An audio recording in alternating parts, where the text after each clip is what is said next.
It is the Alex Show. See, it's far more refined this time. I got all the right, vocally structured words in there. I'm brilliant. Let's start.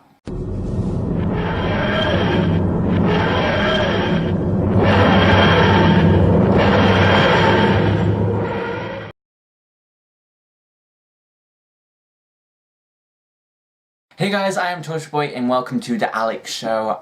I am so pleased to be back. I'm going to try and tone it down a little bit last week because I might have scared a few of you. I was watching it back thinking, these people aren't ready to see just quite how crazy I am just yet, but it'll come. This week I wanted to talk to you guys, first of all, in the big news of my channel, is that obviously you may have noticed a few tiny Game of Thrones reaction videos going back up. My reaction to Ned Stark's End, Tywin saving the Lannisters, the Red Wedding. Throughout today you're going to get about 10 or so of these reactions. That's it, that's going to be it. All the way up to 501, which I think I'll do Jon Snow saving Lance from the fire. I might do that as well, but they'll only be like 3-minute clips because I got an email. I'm going to read it to you guys. If you don't want to hear it fast forward, it'll probably take a few minutes. But it's from HBO themselves. I'll find it on Twitter because I tweeted it as well, just so I could show everyone, like, this is what HBO says, and this is basically, I won't read it all. HBO greatly appreciates your enthusiasm for Game of Thrones and the time and effort that you have put into your YouTube video. At the same time, after reviewing the listed below, which was 5x01, where I put the tiny little screen in the corner, flipped it, monetized it, they said they do not believe that it meets fair use because it includes a substantial amount of content, which is why for the following few reaction videos that I do for Game of Thrones, in fact probably all of them, it'll only be between about 5 and 7 minutes long. Immediately following this email, we will reinstate our claim. We encourage you to create a new video which includes only short selected excerpts from the programme, which is what I'm doing. So if they take these down, guys, I have an email from HBO saying that I can do this. That would actually be quite funny. So yeah, I wanted to thank you for your cooperation in this matter. So I really wanted to just share that with you guys because obviously shit goes down with me and HBO constantly, and I'm hoping now we've met some sort of agreement. We're probably not. Probably be fighting forever, but we fight on because we are Torchwood boyers. We'll work on that.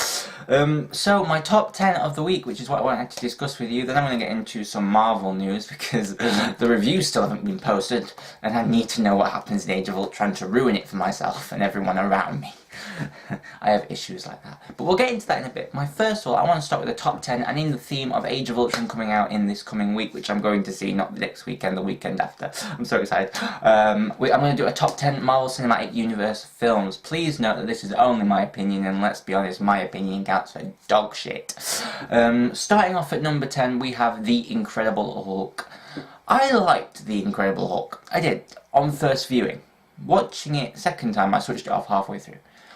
I think what's so good about The Incredible Hulk is it's such a spectacle. You know, you have all the sort of explosions and the Hulk going mental and everything, but unlike in, say, The Avengers, where Mark Ruffalo played him, we obviously have Edward Norton playing him in this video, this movie, sorry, he's very sort of tamed back, and they're not really the same character, the Hulk and Bruce Banner, which is brilliant because you don't want them to be. But I felt like watching The Incredible Hulk. Hulk was a rampaging rage monster. Bruce Banner was a timid guy who doesn't want to be the Hulk, and that was it.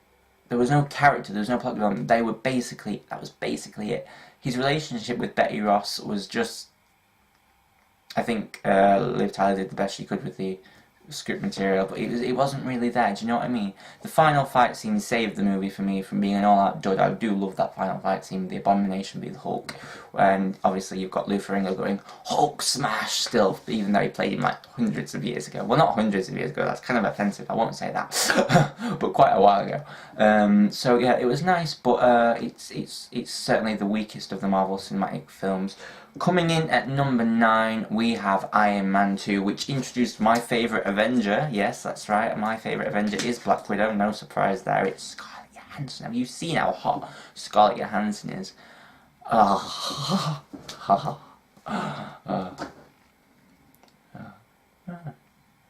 Anyway, Scarlett Johansson is basically Black Widow in this film. Iron Man comes into it, but it felt like so many new characters, so much plot. All the main big guy villains like Whiplash, he got sort of sidelined for the scientist guy whose name I didn't bother to remember. But you also had Don Cheadle now playing War Machine, which kind of confused me because I was like, is this a different character? Because I was only young. Iron Man 2 came out, I'd be 2010, so I'd only be what? I'm actually having to count, I'd be 15. So I wasn't that old. I was a bit thick and still am. But you know what I mean? It was sort of like the whole cast and crew were merged into one storyline, and it just didn't work, and it felt like too much setup for the Avengers 2. What I did love about it was, of course, the famous Black Widow hallway scene, which I just loved that. And I also like the Iron Man Iron Patriot, War Machine, whatever you want to call him, fight at the end with Whiplash. That was pretty cool. But apart from the fight scenes and you know, the finally Iron Man and Pepper Potts getting together, which I loved, the only standout for me was Black Widow, and obviously Downey Jr. was as brilliant as ever, but still there was just something really lacking in the movie. Coming in at number 8 we have Thor. Now Thor is strange for me because I was tempted to put Thor one further down because I do like the humour of Thor, I do, and you know, Chris Hemsworth plays it so well, but I think, this will sound weird, I think Chris Hemsworth has too much to do. I think instead of layering it off onto some of the supporting characters and what some of the better films did, for example, I won't get into it now, but The Winter Soldier, it gave the Falcon and Black Widow more room, it gave, you know, so not having the focus completely on Cap, and I feel that Thor has too much focus on Cap, and when it's not, it's constantly focused on Loki. Tom Hiddleston can carry it off because he doesn't have as much screen time as Thor. They could have easily gave some of the roles to Lady Sith, Jamie Alexander, who appeared on Agents of S.H.I.E.L.D. a few times, and she's epic on that, and you can see in Agents of S.H.I.E.L.D., both seasons she's appeared on it as Lady Sith, that she can hold her own as a character herself. Do you know what I mean? She doesn't have to be thought around Thor all the time, and I think that they could have given more supporting material to the cast and laid off Hemsworth a bit, because he feels like it's really, I know it's a Thor movie, I know you can say, but it's Thor, it's like meant to be about Thor. Yeah, but I think a good plot works well when you have a lot of characters you care about, and the only character I found myself caring about, I don't care for Natalie Portman at all, Jane, whatever, Ultron can kill her and I'll just be like, yep, that's nice. I don't know if she's in Age of Ultron, but they are teasing a mysterious fourth character, so it could be her. I'm hoping Pepper Potts though, or Captain Marvel, who needs to be played by Emily Blunt, because I feel Emily Blunt would be an amazing Captain Marvel, but that's just me. So basically, I feel that it was too much focus on Thor, and as good as the actor Chris Hemsworth is, it just sort of felt like, I don't know, he sort of felt weighed down by the pressure of it being just all about Thor completely. I know that sounds stupid because it's a Thor film, but do you know what I mean? Like, it's totally everything has to do with Thor. There's no sort of supporting characters who get like their own screen time to themselves. I think the Warriors 3 and Lady Sif get one scene to themselves in that movie, and most of it's Thor. So I feel they could have utilised that better. But of course we had Agent Phil Coulson in the Thor scenes, which I loved. That was a legend. And Hawkeye's first appearance as well. How can we forget Hawkeye? His 5-second see him and miss it cameo where he's up in the crane going, do you want me to take him down, Coulson? Coulson's like, no, wait. And Hawkeye's like, well, hurry up because I can't hold this arrow much longer and I'm going to put it through his face. Which, you know, would have made the Avengers slightly less mighty when they're like, so how come we don't have a Norse god? Well, I killed him like 4 years ago. But yes, so that is why Thor is there. Captain America, the first Avenger, comes in at number 7. Chris Evans' first outing as Captain America is, while it's good, I found it boring. I did. The only things that saved it was Evans and Atwell. Their performances really gave it off, and of course Bucky Barnes. Their performances really carried the whole thing, but the story itself, it just wasn't, I don't know, there was something about it that just didn't captivate me. More so than Thor, Iron Man and the Incredible Hulk, but just not enough to captivate me. I'm not going to say any more about Captain America because I feel you all know that sort of, it was sort of like, it was a great acting, great special effects, but the story was just sort of like, yeah, it was good, but it wasn't great. Coming into a film that I kind of really like and kind of don't, and that is Thor: The Dark World. First of all, I feel that a lot of the supporting cast got a bit more to do in this one. Darcy got a lot more to do, Alexander Selvig got a lot more to do. You know, they all got a bit more to do, and it sort of took the pressure off Chris Hemsworth a bit, and it felt, it worked really well. I feel that the killing of Freya was quite dramatic, you know, but it showed how she was a skilled warrior. The only thing that I found it wasn't as great in was the fact that, of course, the humour was there a lot. It was humour in your face constantly, and I was sort of like, it needs to be toned back a bit. You need to have the serious moments.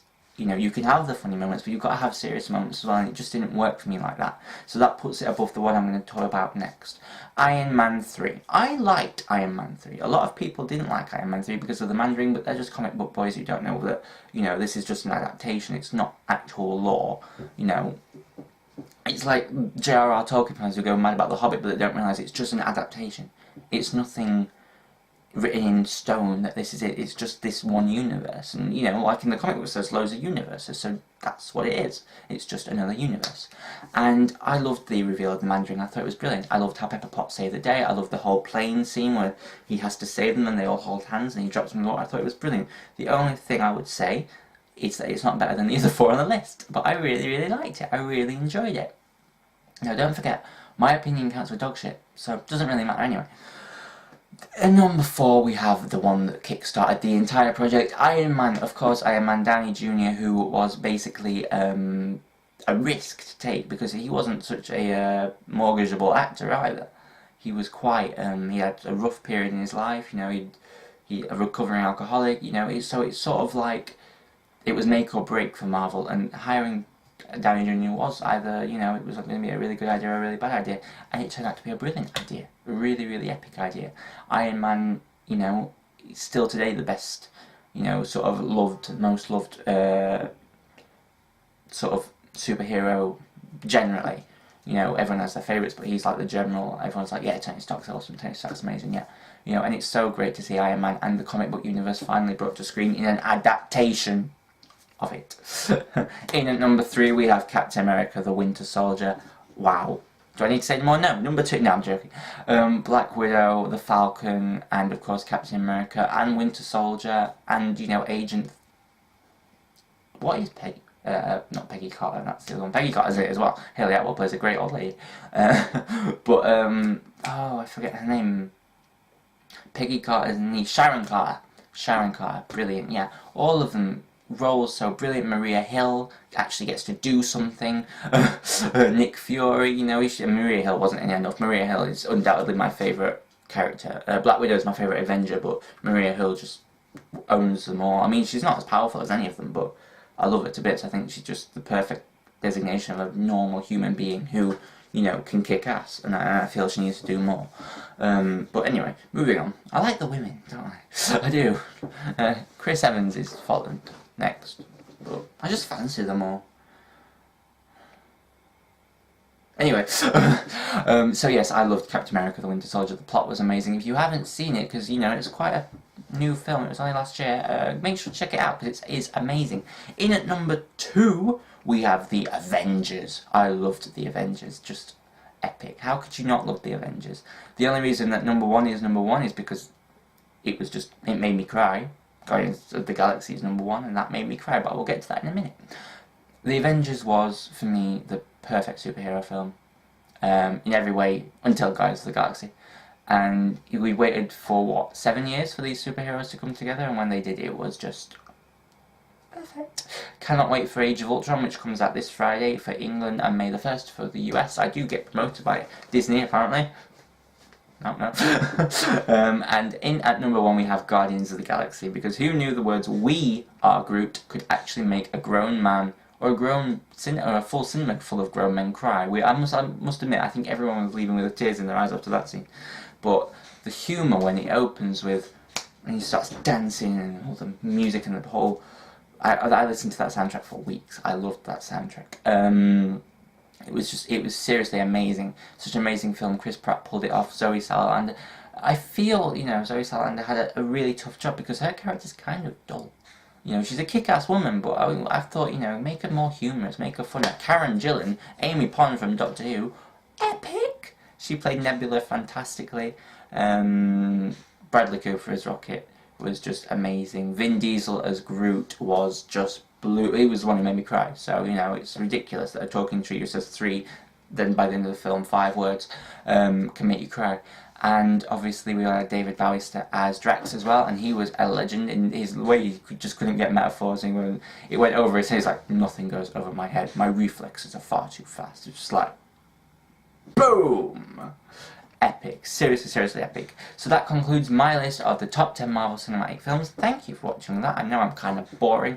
In other news, Age of Ultron comes out this Friday, and guys, what can I say about it? I'm very, very, very excited. I'm just so excited.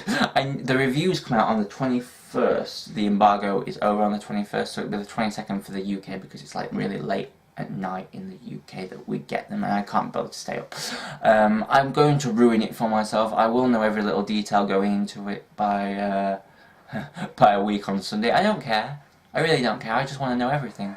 And I think that makes my viewing experience better. So yes, I'm very much looking forward to that. Apparently from what I read of the reactions on Twitter, Hawkeye is the best role. How the fuck did that happen? But I'm quite excited because I think Jeremy Renner is an excellent actor and it could be brilliant. Black Widow and Scarlet Witch kicked a lot of ass apparently, which is very good. Thor is hilarious, as always. But it doesn't mention anything about Iron Man or Captain America. Or Vision. So... or Quicksilver actually. So I just know that someone dies, and it better not be Maria Hill because I'll walk out. I won't, but I'd cry. Especially if she's laying on the floor and goes, "We are Groot." I'd cry. Right, my comment of the week. Comment of the week I love doing because comment of the week is so much fun, and this one is actually from about 3 hours ago. Now, I posted my first Game of Thrones reaction video, Ned Stark's End. It's already got 105 views in an hour. Nice one, guys. Thank you very much. But anyway, this is Wicker. And Wicker, really HBO, had the audacity, HBO had the audacity to say that I told them about the email. They realise that their show is pirated like crazy. Do they think they are losing money from reaction videos that have pieces cut from them? I got an email, kind of sucks. This line, this email, this comment, should I say, is actually brilliant. $50 say it was the CEO. They've got nothing better to do than mess with the people since they fail at reducing Game of Thrones piracy. Ouch! That's got hurt for HBO, but it's true because they're shit. But reducing piracy, obviously, their first episodes leaked. Someone asked me the other day whether it was me. I was like, do you think if I could do that, I'd be doing...